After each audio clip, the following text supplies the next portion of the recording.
I have a story for you. You are alone, and not just a little bit alone. You're orphaned and also innocent, lost in a dark, unknown landscape. It's dangerous, and small, special helpers come your way. You begin to find some confidence. This confidence is based on you alone. This is a self-actualization kind of confidence. This is what's truly yours. And after a long while struggling, learning about your abilities, being helped along the way, there's a doorway.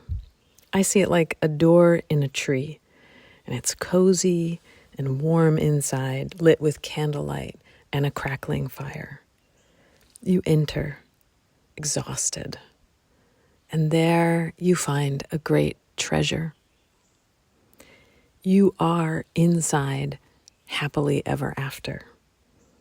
Now what? What do you do when you have your treasure? What is going on anyway once that long, scary journey is over?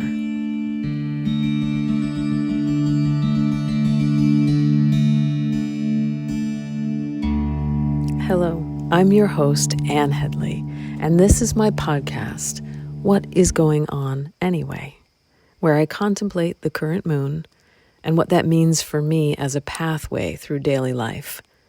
I wonder how universal themes show up for us through different moon cycles. And as I reach for meaning using my intuition and imagination, I find I'm discovering a richness in the simplicity of paying attention to life exactly as it is. This cycle is not only a full moon, it is a super moon.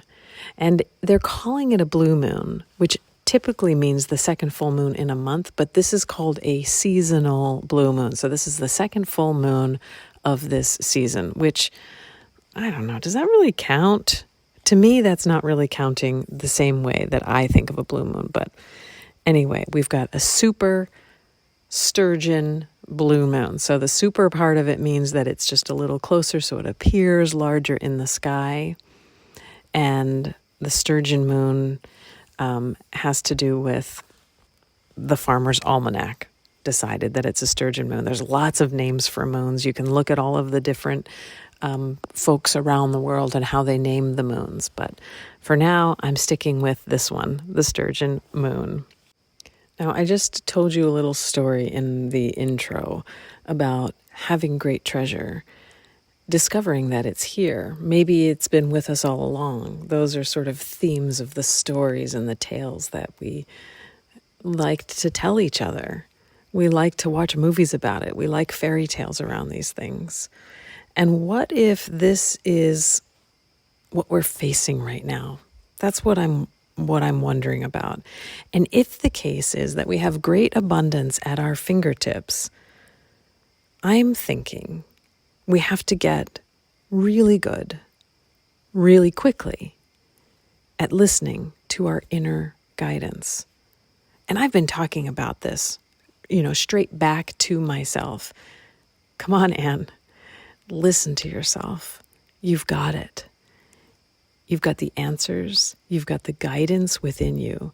If you can get brave enough, or maybe not even brave enough, if you can just act on that inner guidance, follow the gut that says yes and no, and stop with all of the maybes. Because the maybes for me are, I can probably do it. I don't really want to, but I definitely know how to make myself do a thing. And there's something around that, which is when I have to make myself do a thing, there isn't this inner guidance saying yes, yes, yes. And I'm having to get really good at trusting my inner guidance has got my back. And when it tells me no and I follow up on it, there's a good reason for that. And that I can trust that I will still be taken care of, even if I don't step outside of my lane and do all the shit that I don't want to do. and that I never wanted to do, and that I only did in order to ensure some form of safety or some idea of safety for myself. So I'm going to circle right back to this point. Point one for this full moon is, if you are considering or have been considering whether or not it's a good idea to listen to your inner guidance, now is the time. The time is on. Everything else has been rehearsal for this. And the promise of this, the promise that this full moon is giving back to us, is it will be worth it. And whatever you lose in the process of this is the stuff that you don't need anyway. And up to this point, perhaps, let's just use me. I've been really afraid of letting go. Even if somebody said it was worth it, I still have this fear, and it's not even just this fear, it's like a real sense of clinging to what I know has to be let go of in order to make space for the kind of life, the kind of creativity, the kind of relationships, the kind of joy that I want to experience. I can't be hanging on to all this shit. And letting go is really hard. But right now, there's something shifting in us where maybe we can believe, maybe we can rest into believing that life can actually be better than this. And so I'm seeing this as developing very local, close to us networks of relationship and friendship that give us a sense of this is worth it. Life is actually as good as I imagine it can be. So it does require developing relationships that maybe have been waiting, or maybe some of these relationships honestly have not been possible because we have not been listening to our guidance and we've been overstepping our who we are. You know, I am not the person that wants to go, I don't even know, what can I use as an example? Let's just anything. I'm not the person who wants to go pick up somebody else's groceries necessarily. That's not even true. You know, I would do that, but I can't think of an example right now. But whatever it is that I was doing, overstepping my boundaries in order to be perceived as a good person, that was keeping me from the relationships of the person I am when I do the things that I want to do, and I stand up for that. I stand up for the value of my own time and the value of my own gifts. And that allows me to create relationships based in the integrity of my own being, rather than the relationships I develop around being afraid of being perceived a certain way and wanting to be perceived as a good person. That is limiting to the kind of deep networks and relationships that are necessary for the world that we want to create.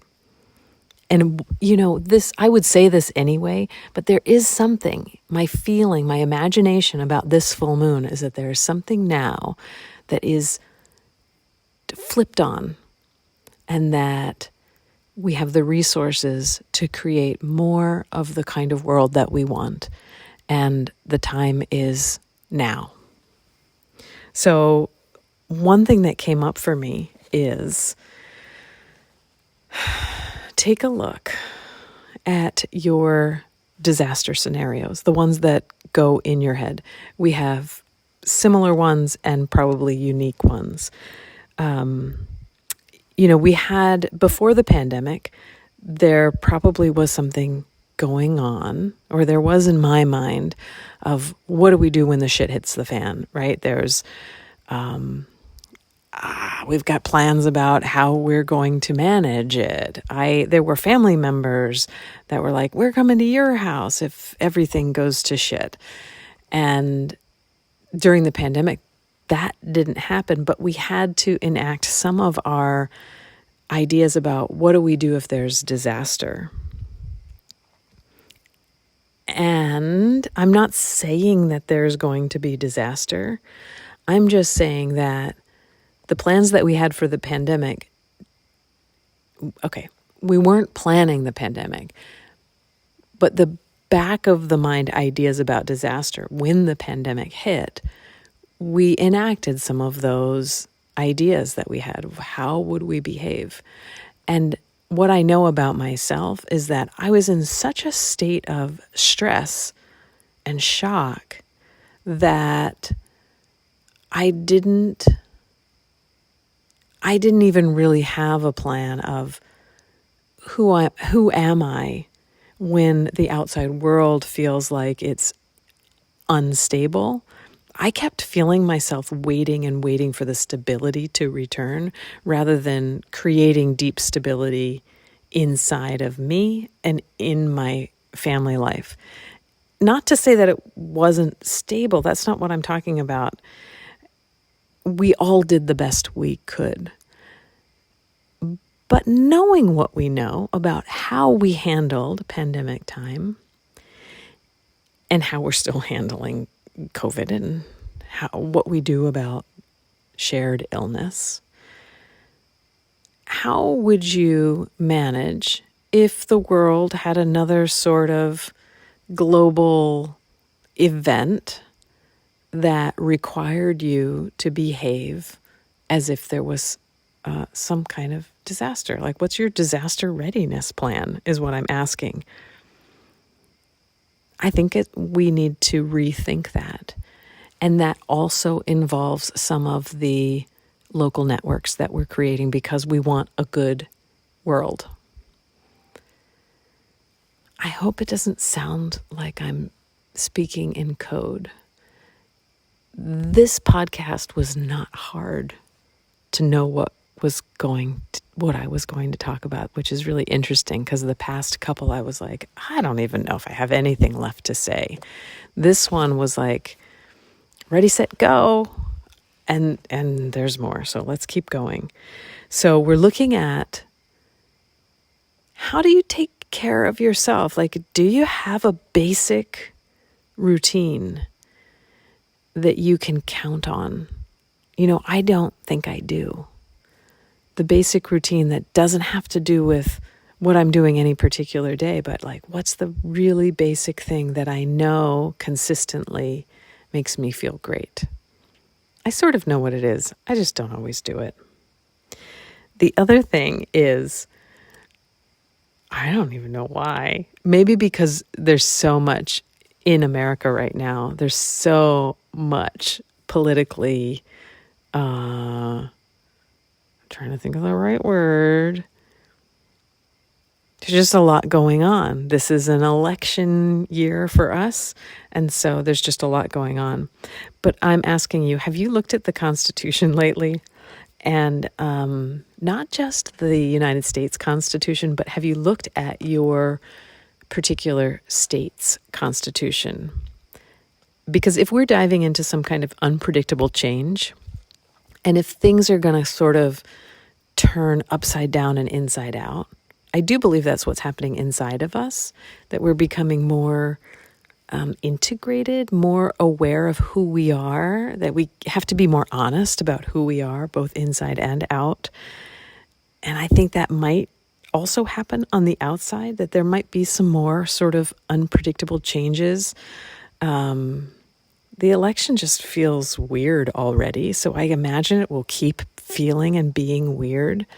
And I just wonder, what would it be like to look at the constitutions and to consider just for a moment, what would you wish for if you were tasked with writing a constitution? The United States Constitution starts this way. We, the people of the United States, in order to form a more perfect union, establish justice, ensure domestic tranquility, provide for the common defense, promote the general welfare, and secure the blessings of liberty to ourselves and our posterity, do ordain and establish this Constitution for the United States of America. Now, a lot of times we think about the Declaration of Independence, which is different than our Constitution.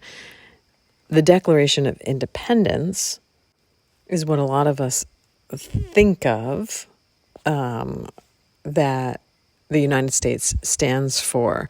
We hold these truths to be self-evident, that all men are created equal, that they're endowed by their Creator with certain unalienable rights, among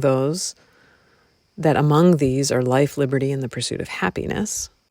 And very noted that it says men, not all people, and that it was specifically written for white men. There's problems with our Declaration of Independence, and our Constitution is pretty boring. However, I did look up the Maine Constitution, and that is a little bit more interesting to me. We, the people of Maine, in order to establish justice, ensure tranquility, provide for our mutual defense, promote our common welfare, and secure to ourselves and our posterity the blessings of liberty, acknowledging with grateful hearts the goodness of the sovereign ruler of the universe, I'm not joking, it says this, in affording us an opportunity so favorable to the design, and imploring God's aid and direction in its accomplishment, do agree to form ourselves into a free and independent state by the style and title of the state of Maine, and do ordain and establish the following constitution for the government of the same. The first article, Section 1, natural rights. All people are born equally free and independent and have certain natural, inherent, and unalienable rights, among which are those of enjoying and defending life and liberty, acquiring, possessing, and protecting property, and of pursuing and obtaining safety and happiness. Section 2 says power inherent in people, and I like it. Anyway, the Maine State Constitution is so much more interesting to me. And how wonderful, because I'm closer to the Maine State Constitution. I have more relationship ability to speak to that Constitution and to those who represent that Constitution than I do to the federal Constitution. And I think this is important to somehow maybe pull our political relationships closer to home and ask more of our local representatives than we currently do. And maybe it makes more sense to put some of our efforts into that political landscape much more than the way that we're putting efforts into the presidential landscape.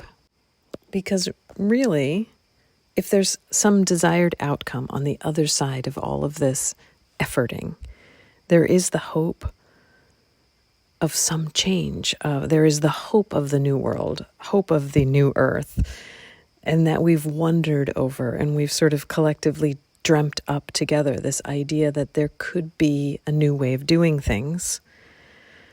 We've got these old constitutions in some cases that are not exciting us, that it may not be enough to excite our imaginations. It's kind of one thing to say and declare a thing, and it's another thing to actually feel and know it from the inside of our being.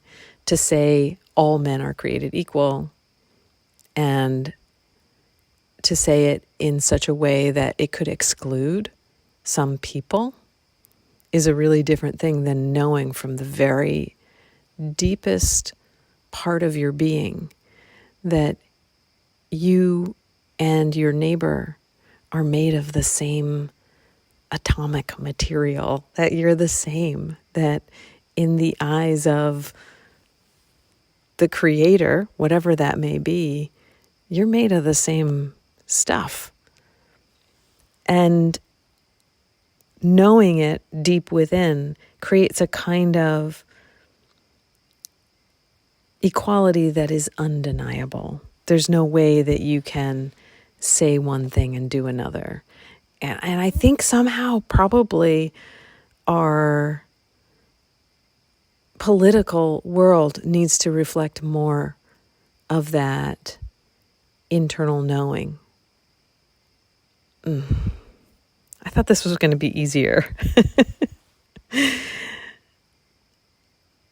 Like the last podcast, I talked about how knowing something intellectually doesn't include having the deep inclination. This was the Aristotle quote, or the desire to act out your moral will, that your desire driver has to match your deep state of being. And we have a culture, and the United States Constitution is built on the disconnect of those two things. So I think there's something that needs to be repaired. And I know we've got a lot of amendments that are trying to repair and have done a good job in some cases, but there may be more to be done. This repair work that we have to do is internal work. There is some need to accommodate and make space for ourselves and for our dear close relationships. We need to make space for grief and fear. I think a lot of that came up through the pandemic and then just sort of got tucked away. It didn't quite get sorted out. So there's something about this full moon for me that's pulling up issues around 2020 and what happened that year for all of us and what we thought we would sort out, but actually we just tucked away. And some of that is needing to be looked at now. We really are at a place where everybody needs to know what that bridge is, what that bridge is inside us that connects the inner self and how it is expressed outwardly. In the chakra system, we would be looking at the throat chakra. We would be looking at that as the bridge from inner to outer. But I think you could probably look at it from any place in your body. That's just a really easy one because you can actually make a sound from the inside out.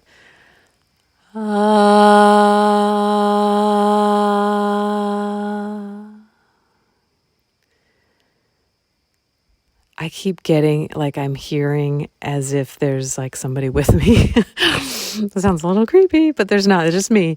But just the slow down. Slow down.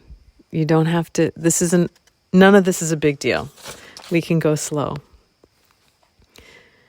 And particularly because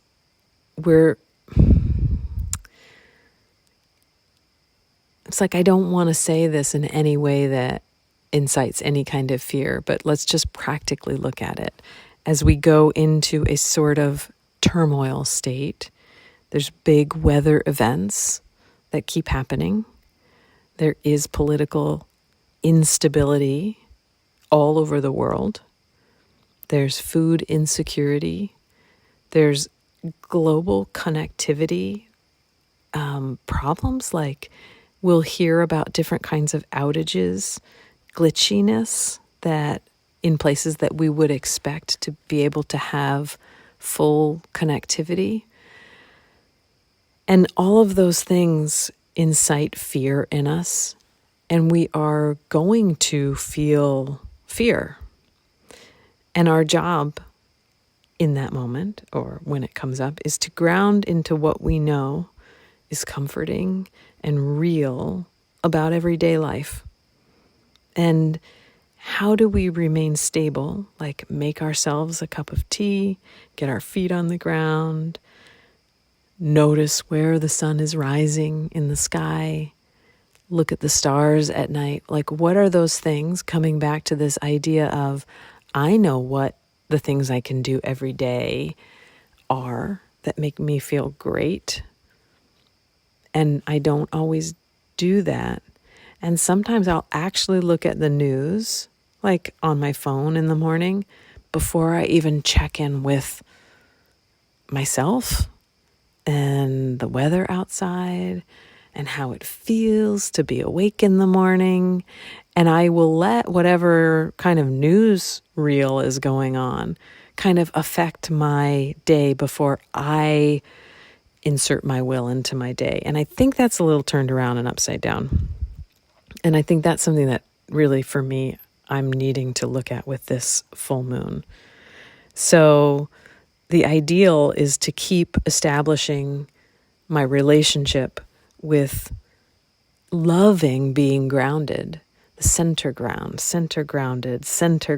and that I feel that like I love it the way I love my coffee or my tea, that I love that feeling of being right there with myself, that I'm there for myself again and again. I keep with my hand, you can't see it, but I'm doing this gesture of kind of circling into my belly and out, in and out, center grounded. So I'm there for myself, which means that I could be there for others.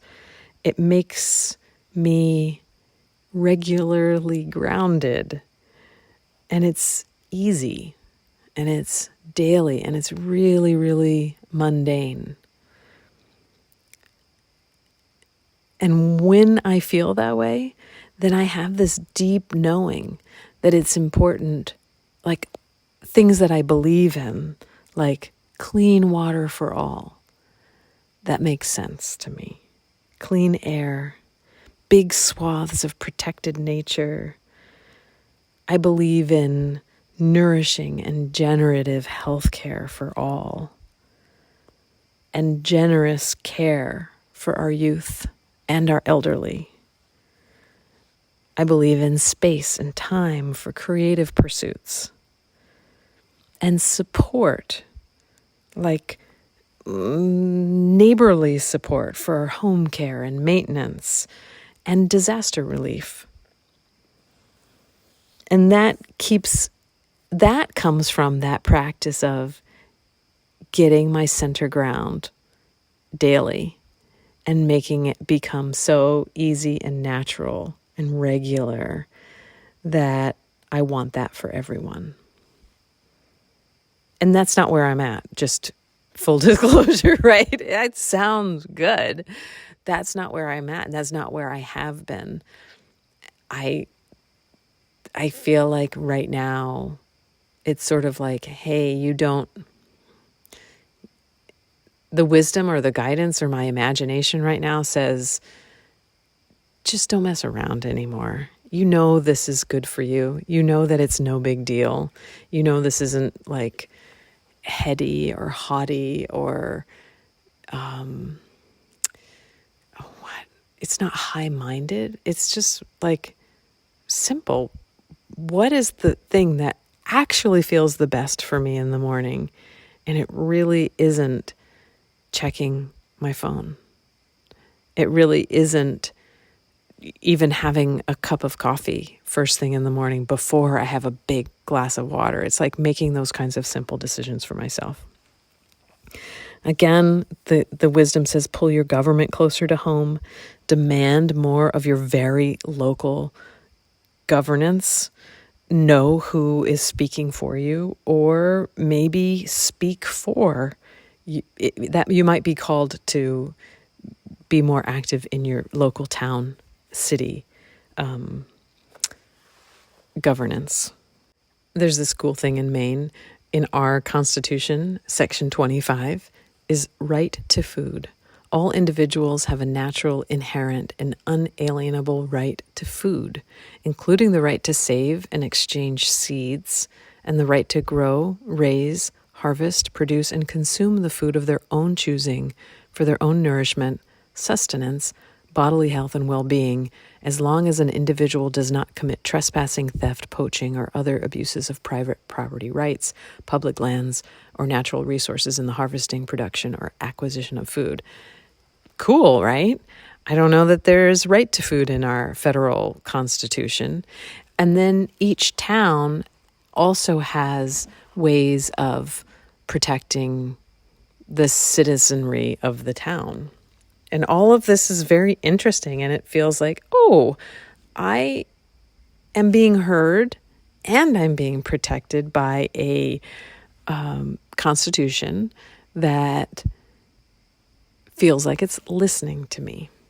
And the interesting thing about this is that it's not fixed, and that this is a constantly changeable and changing document that can change according to the desire, the voice, and the will of the people.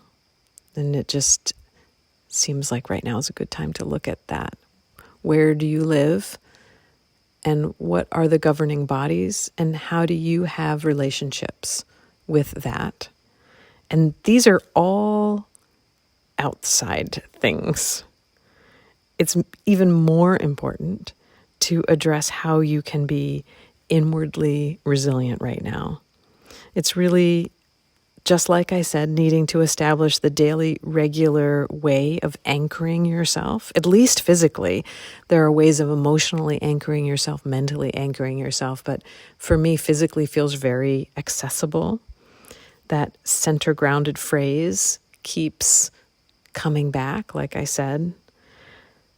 I remember when I first started kind of imagining that phrase, and I was in a osteopathy session, and I could feel this wheel that it felt like there were gears turning in my pelvis. It was attached to my heart and my head. This is all my imagination, but it was deeply rooted into my feet, and it was anchored below my feet, about 2 feet, and then 6 feet into the space below my actual feet. Like I had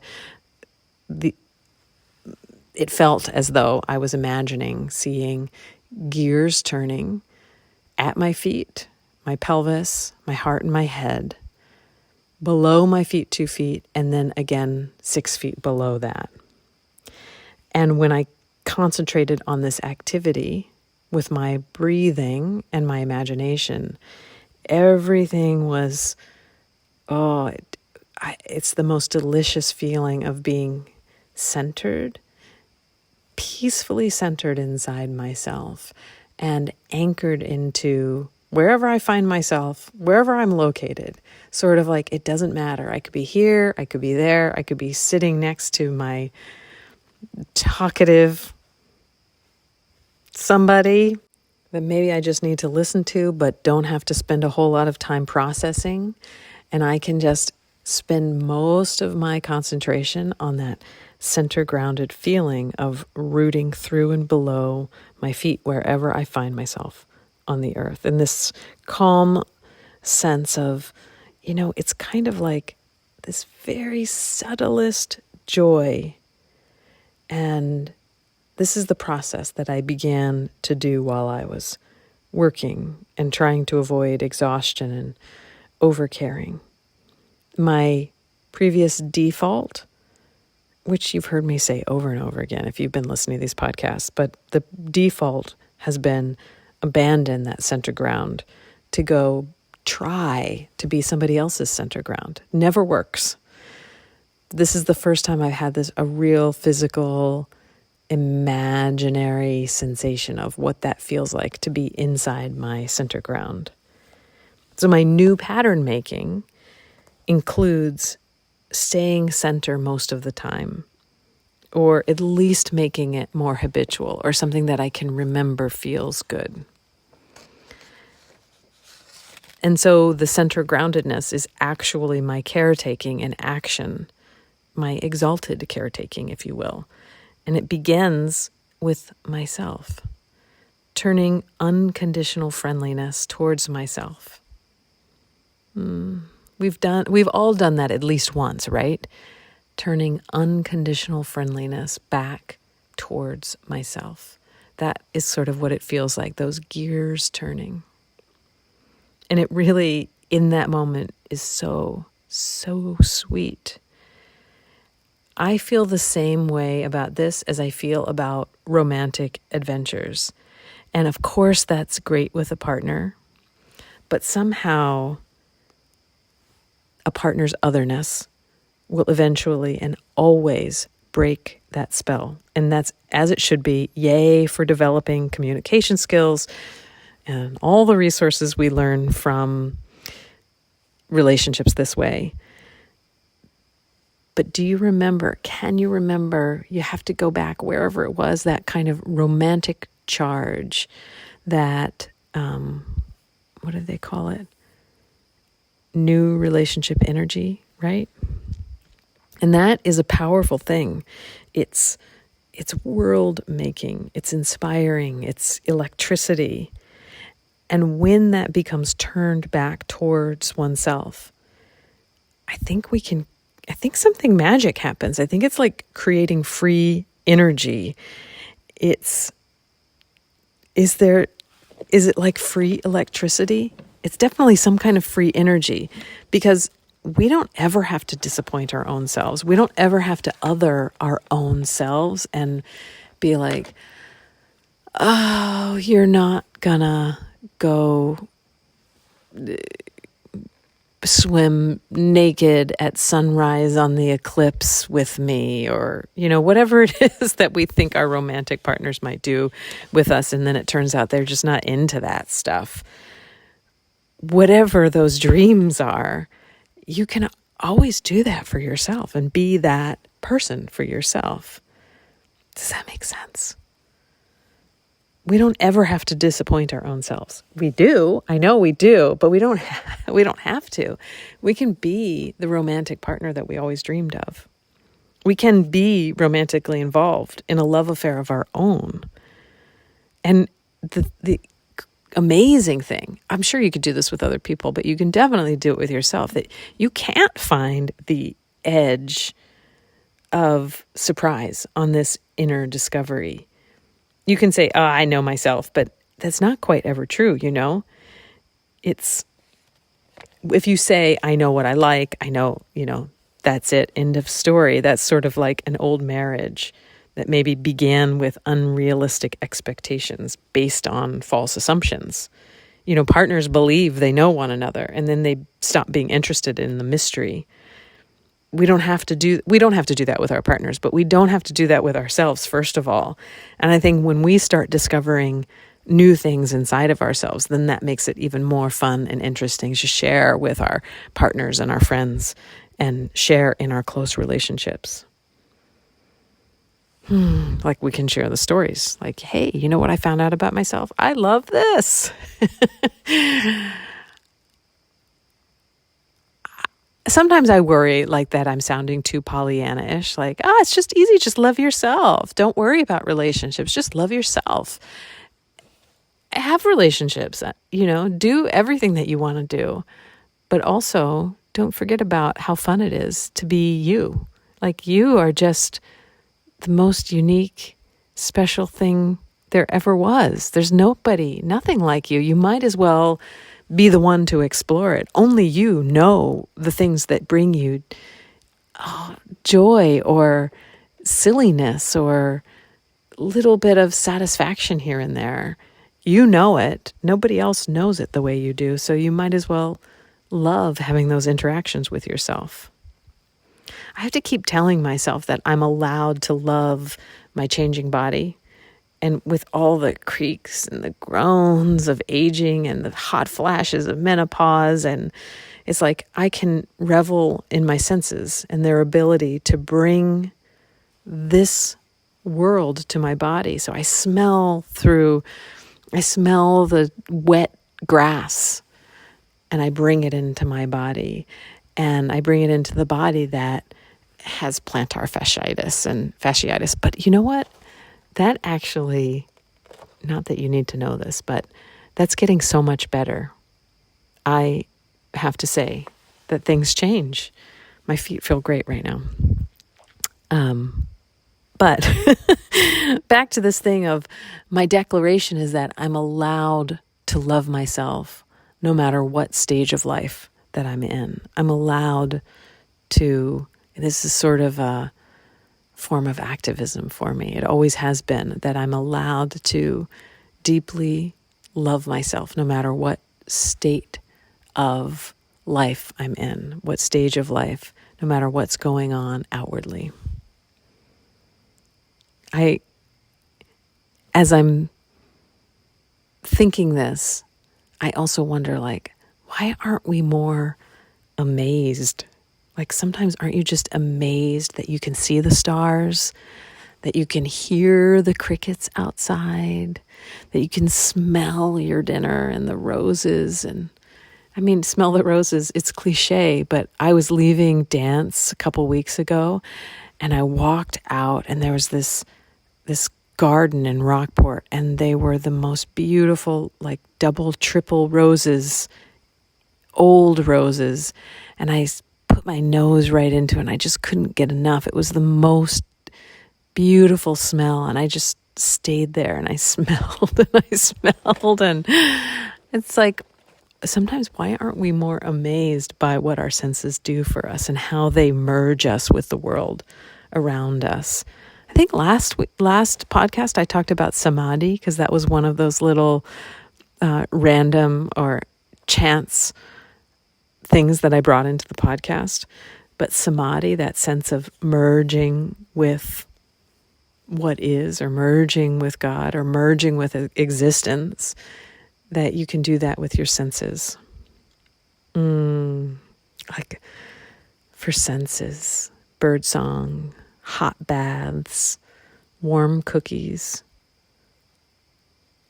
the deep night sky, mossy, spongy paths, patches of sunlight, wind before a thunderstorm, furry pets sliding on snow, the smell of a new book or an old one, fresh sheets, mud squishing through your toes and dirty hands in the garden, monarch caterpillars, ocean waves, the feel of just the right pen on paper, talking to your friend in the dark, waking up with nowhere to be anytime soon, and a steaming cup of tea.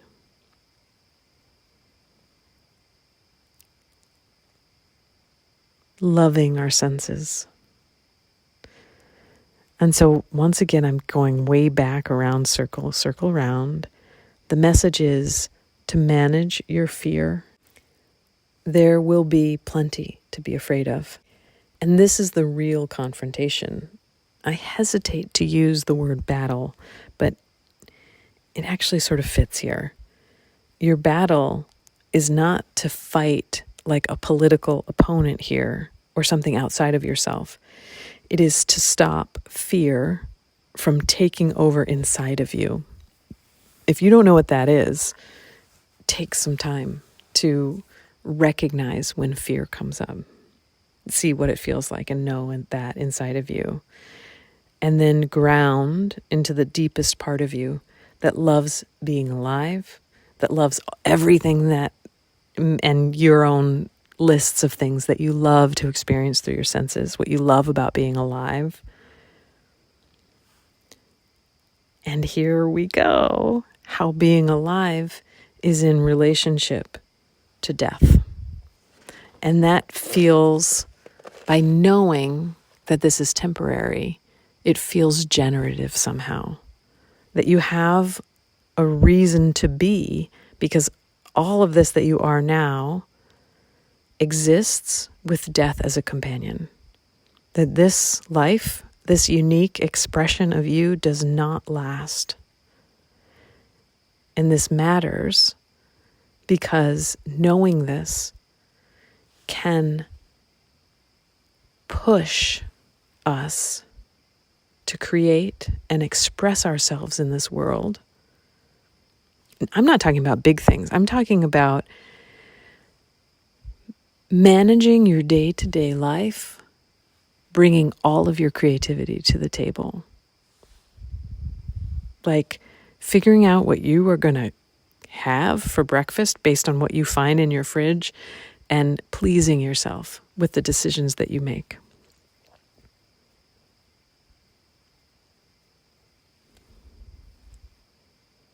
And doing this because this experience doesn't last. And because death says, when we're in relationship with it, death says, do it now. And all of this is sort of a big problem, right? Not like a fear-based problem, like you better or else, or nothing around you better accomplish great things or else. It's more like, why aren't you enjoying it now? Why not relax here? Why not really be in this experience now, since we don't know when it ends and we don't know how long we've got, and it can be an antidote to fear, it's still in the same family, and it's a lot to reckon with. And maybe having a relationship with death is just fear turned inside out. It's not fearless, it's just a different approach. And don't live your magnificent life because you're afraid of not doing it. Do it because it's here for you. It's a gift of immense magnitude. We really mess that up sometimes. But I think using gratitude, experiencing our own relationship with gratitude, is a way of being friendly with death. So there's probably going to be some big scary changes coming our way. And those big scary changes are going to be part of the clutter removal system, I think. But those are things that we didn't want to be managing and hanging on to anyway. And I believe, even though I have no authority to say so, I believe it's going to be okay. And I used to use these angel cards when I was getting divorced, and there was lots of decisions to be made, and it was really hard to make decisions.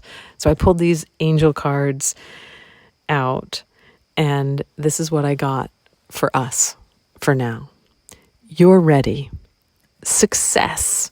Exclamation point. Ask for help from others. In the near future and within the next few months, peaceful resolution. Let go. There's something better. Yes. Those are the angel cards. I don't think I've ever brought them in here. But let's go to, I have this for us. So I pulled this out from a book that I have called Introduction to Tantra, A Vision of Totality by Lama Yeshe. I don't know how to pronounce that. It's Yeshe. And this is an excerpt about death. Many of us have a great reluctance to examine or even think about death. We are frightened and find the whole subject extremely distasteful. But it's essential for us to know how our mind operates, not only during the day, but while we sleep and at the time of death as well. And this requires educating ourselves about things that we have often avoided up until now. If we examine these matters, we will find that death, instead of being a horrifying black hole that is waiting to suck us in and devour us, is a potential source of great comfort and even joy. We generally think that dying is something negative, but this is just our projection. In fact, dying can be a lot better than the experiences we ordinarily think of as pleasurable, because these ordinary experiences cannot give us tremendous bliss and peace. A beautiful flower, say, can give us something, but not the extraordinary bliss and peace that the death experience can. A partner or lover may be able to give us a certain amount of pleasure or bliss, but cannot solve any of our fundamental problems. They can give only a temporary solution to some of our more superficial emotional problems. But at the time of death, all our emotional problems and all our anxiety end. As all the conflicting concepts of this and that naturally disappear into space, the way is open to experience extraordinary, penetrative insight. What we have to realize, therefore, is that death is not a sudden and terrifying annihilation, but a gradual process during which our mind grows more and more fine and subtle. If we want to practice highest Tantra, or even if we merely want to prepare for what we must all eventually encounter, we should become as familiar with this gradual process as we can now. If we wait until the moment of death itself, it will be too late. And I'm just including that because I like the idea of becoming more and more friendly with the idea of death rather than pushing it away as this unwanted, unknown, dark, scary thing. So we also need to go to the I Ching. And what does the I Ching have to tell us this time? And my question was very simple. What's the reading for this full supermoon? And we get hexagram 55, abundance. And the question is, what are you called on to do? And what decisions must you take now? This is a cornucopia, a wealth of resources, but also a wealth of choices, tasks, and demands. This is the crucial moment where it all comes together. The name of the hexagram, abundance, is also the name of the garrison city where King Wen made final preparations for the overthrow of the Shang rulers. There, Wen died, and his son Wu had to decide whether to observe the prescribed period of mourning and isolation or take command of the armies at once. He was given a sign, a total eclipse of the sun at noon. Divination revealed that it was not time for Wu to mourn. He had received heaven's mandate to conquer the Shang and should make the right offering to the earth in preparation for war, so the darkness of the Shang rule would come to an end. In a time of abundance, you find that, despite what you have lost, there is a new charge given to you that leaves no place for sorrow or anxiety. It is not the time to hide yourself away and grieve the past. Decide what you will do, take it on, make the practical preparations, and march out. Now, I typically don't read all of that, but I think it's important here to realize that this is a time of great abundance, and we have to make difficult decisions to follow the course of action that speaks to the thing inside of you that is what you're called on to do, no matter how mundane or simple that may seem to you. It actually doesn't matter. Some things are going to have to fall away, and you will be called on to answer to yourself. And also realize the abundance that you have right in front of you that's enabling you to do that, to answer that call. The hexagram moves to 14, great possession. And the questions to ask: given all you have, who will you be? How can you affirm and support what is good? I'll just read a little bit here. Great possession means you are rich, maybe in material goods, maybe in less tangible assets like knowledge, wisdom, power, energy, talent, or relationships. Whatever form it takes, you have something real and potent in your possession. The Chinese word for possession also means there is. So this is great being as well as great having. What there is and what you are, as well as what you have.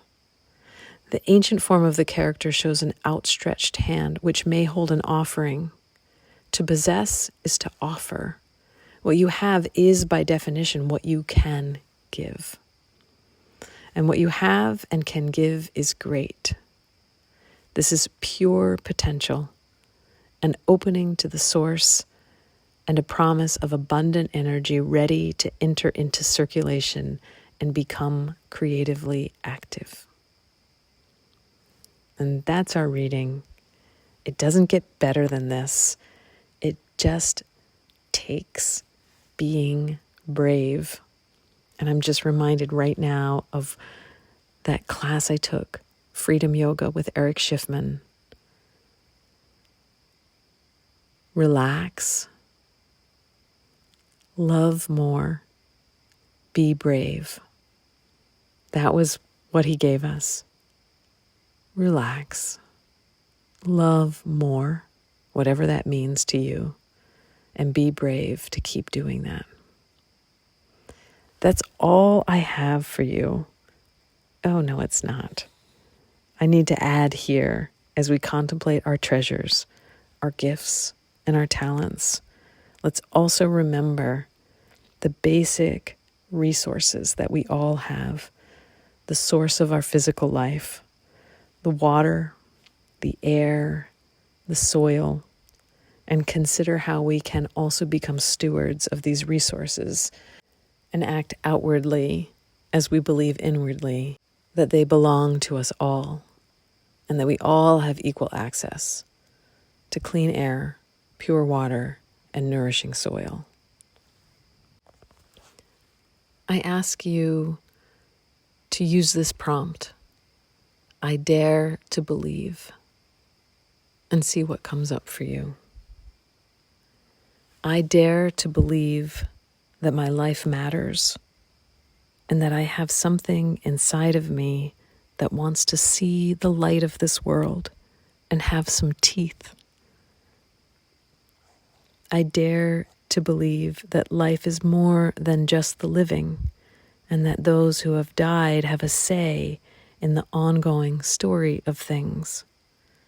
I believe they have influence and desire for shifting trajectories of connections and revelations between living beings on the earth today. And I'm just offering you that prompt as a way of wondering over the abundances, the gifts that you're finding yourself with right now, as the outside world shows us some of the things that need changing and fixing and healing. We're bridging, after all, our fear and our grief with our joy and our self-expression. And with that, I leave you to enjoy this full moon on your own. May you be well. May you know peace. May all beings everywhere, whether known to me or unknown, be well. May they know peace. You can always find more about me at www.annheadley.com. Bye for now.